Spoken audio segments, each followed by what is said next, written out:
स्वागत है आप सभी का एनएफ न्यूज पर। मैं हूं आपके साथ रोहित। 10 नवंबर 2025 की तारीख शाम के 6:55 दिल्ली के लाल किला के पास एक ब्लास्ट होता है और इस ब्लास्ट में 12 लोगों के मारे जाने की खबर, 24 से ज्यादा घायलों का इलाज चल रहा है। लेकिन तमाम सवाल हैं। सवाल ये कि डॉक्टर के बीच में आए आतंकियों को किसने भेजा। अब दुनिया भर के तमाम देशों से कनेक्शन भी जुड़ रहे हैं। पाकिस्तान ने तो हाथ जोड़ दिया है और कहा है कि हमारी इतनी हिम्मत नहीं है कि हमने कुछ कराया है। लेकिन पाकिस्तान की कायराना हरकतों को नज़रअंदाज नहीं किया जा सकता और ऐसे में अब तुर्की का एक कनेक्शन जुड़ रहा है।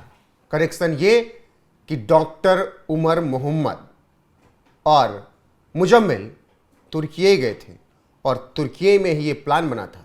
आगे की जानकारी और विस्तार से इस पर चर्चा करेंगे। मेरे साथ वरिष्ठ पत्रकार पंकज प्रसून जी। पंकज जी, तुर्की गए मुजम्मिल और उमर, अब तो इससे साफ हो रहा है ना कि फरीदाबाद में जो कुछ भी पकड़ा गया उसका कनेक्शन तो है थोड़ा बहुत इससे। मैं पूरी कहानी बताता हूं। जी, जब डॉक्टर उमर और डॉक्टर मुजम्मिल हसन, इन दोनों का मोबाइल और उनका जहां पे ये ठहरे हुए थे उनके घर की तलाशी ली गई तो एक के घर से एक लैपटॉप और एक के घर से एक मोबाइल बरामद हुआ। दोनों दिल्ली ब्लास्ट के 2-3 महीने पहले टेलीग्राम पे एक्टिव हुए थे और टेलीग्राम से ही पता चला कि उनकी बातचीत जैश के एक हैंडलर से हो रही थी और दोनों के पासपोर्ट से यह खुलासा हुआ है कि दोनों तुर्की गए थे और जब तुर्की गए थे तो वहां जैश के एक बड़े आतंकी से इनकी मुलाकात हुई थी और तुर्की में हुई इस मुलाकात में इन्हें यह निर्देश दिया गया था कि हमारे जितने स्लीपर सेल्स हैं और जितने हैंडलर्स हैं वो सारे एक जगह नहीं रहें बल्कि पूरे देश में फैल जाएं। और जब ये कश्मीर में थे उसी वक्त उस निर्देश के बाद जब तुर्की से वापस आए तो एक फरीदाबाद में, एक सहारनपुर में, एक लखनऊ में, इस तरह ये फैले थे। आपने देखा होगा कि जो छापेमारी चल रही है वो देश के अलग अलग शहरों में चल रही है। तो जितने भी इस नेटवर्क से जुड़े हुए आतंकी थे सब जानबूझकर डिस्पर्स हुए थे कश्मीर से, जबकि कुछ महीनों पहले तक ये सारे लोग कश्मीर में रहते थे। लेकिन कुछ महीने पहले सबसे पहले डॉक्टर उमर, फिर डॉक्टर खालिद राथर, उसके बाद डॉक्टर शाहीन, उसके बाद डॉक्टर मुजम्मिल, ये सब देश के अलग अलग शहरों में रहने लगे। कोई फरीदाबाद चलाया, कोई सहारनपुर चलाया, कोई लखनऊ चलाया।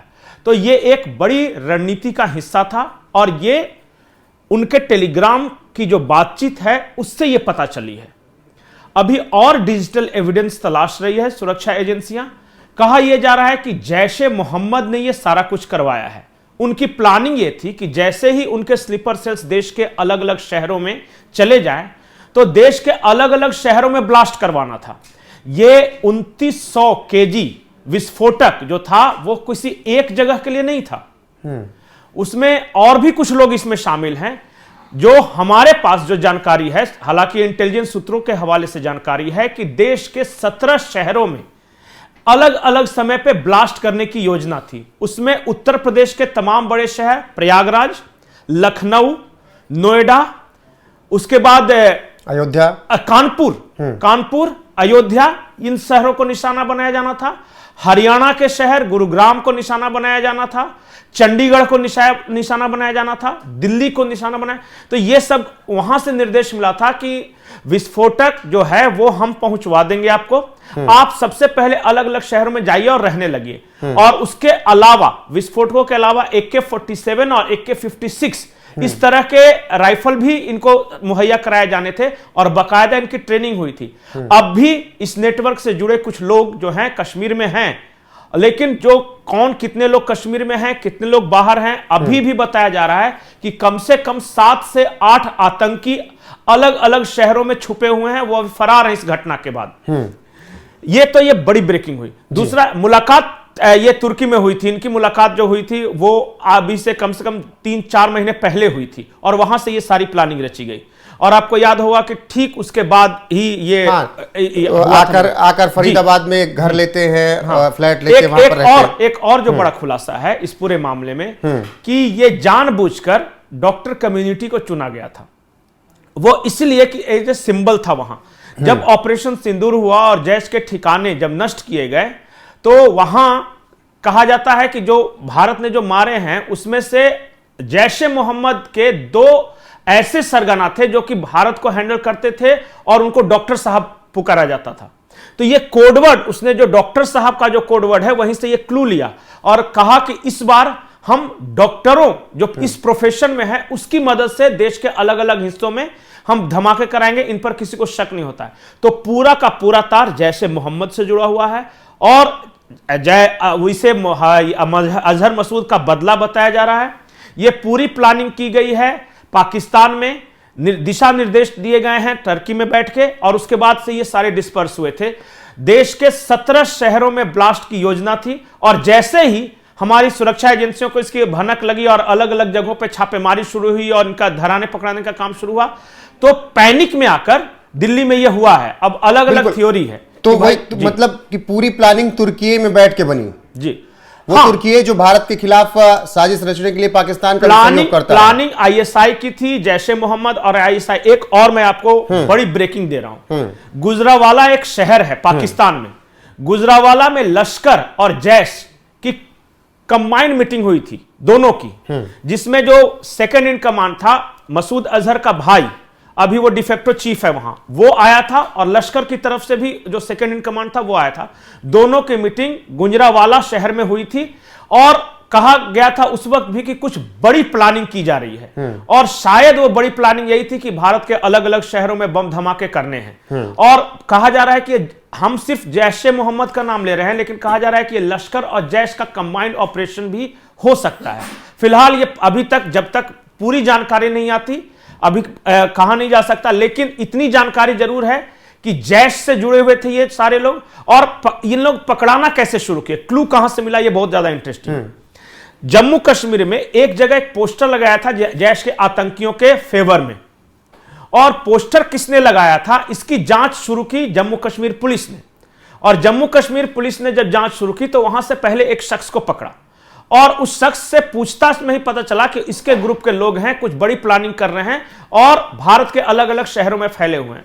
वहां से फरीदाबाद का सबसे पहले पता चला। फरीदाबाद जब आए तो उसके बाद फिर वहां सहारनपुर और लखनऊ, और आप देख ही रहे हैं कि अलग अलग शहरों से गिरफ्तारियां हो रही है। अभी भी आप देख रहे हैं अंबाला से गिरफ्तारी हुई है, कहा जा रहा है कि मध्य प्रदेश से एक पकड़ा गया है। तो ये फैले हुए हैं 17 शहरों में ब्लास्ट का मतलब कि कम से कम इसमें 17 आतंकी तो जुड़े हुए हैं ही इस डॉक्टर नेटवर्क से। तो ये है पूरा खुलासा। और अभी भी सुरक्षा एजेंसियां फूंक फूंक कर कदम रख रही है, ये किसी बड़े प्लान का हिस्सा है। एक और थ्योरी जो कि आ रही है कि जानबूझकर देश के अलग अलग शहरों में ब्लास्ट करवाकर जो पाकिस्तान है वो भारत की सुरक्षा एजेंसियों का ध्यान विचलित करना चाहता था। असली प्लानिंग ये है कि भारत की नेवी पे कुछ अटैक था या नेवल बेसिस पे कुछ अटैक की योजना बना रहा है असीम मुनीर, इस तरह के भी खबरें आई है। तो उस ओर से डिस्ट्रैक्ट करने के लिए यह धमाके हो सकता है करवाने की योजना हो। ठीक है पंकज जी, फिलहाल अभी तमाम ऐसी जानकारियां निकल कर आ रही हैं। फिलहाल मुजम्मिल और डॉक्टर उमर मोहम्मद जिसने फिदाइन हमला किया, मतलब अभी जो खबर है कि वो खुद मर गया। इसमें एक और है, मैं अभी बता रहा हूं, एक कोई डॉक्टर मकबूल है जो कि दिशा निर्देश दे रहा था मुजम्मिल और उमर को, उसकी तलाश जारी है। और अभी सुरक्षा एजेंसी सारे नामों का खुलासा नहीं कर रही है, लेकिन वो कह रहे हैं कि हमारे पास बहुत सारे आतंकियों की लिस्ट आ गई है कि इस नेटवर्क से जुड़े हुए थे। हालांकि जब तक वो पकड़े नहीं गए हैं तो अलग अलग जगहों पे छापेमारी चल रही है। एक कोई डॉक्टर अशरफ का पकड़ा गया है। तो इस तरह के नाम आ रहे हैं सामने। बिल्कुल, बाकी जो जानकारी आएगी आप तक जरूर पहुंचाएंगे। अभी खबर यही है कि तुर्की की धरती पर बैठकर भारत के खिलाफ यह साजिश रची गई, जो अभी 17 शहरों में ब्लास्ट की 17 शहरों में ब्लास्ट करने के लिए। और मुजम्मिल और उमर ने तुर्की की यात्रा की थी, उसके बाद ही वो भारत आए। कोई दिल्ली में, कोई फरीदाबाद, कोई सहारनपुर में जाकर रहने लगा। बाकी अपडेट्स के लिए बने रहिए हमारे साथ। नमस्कार।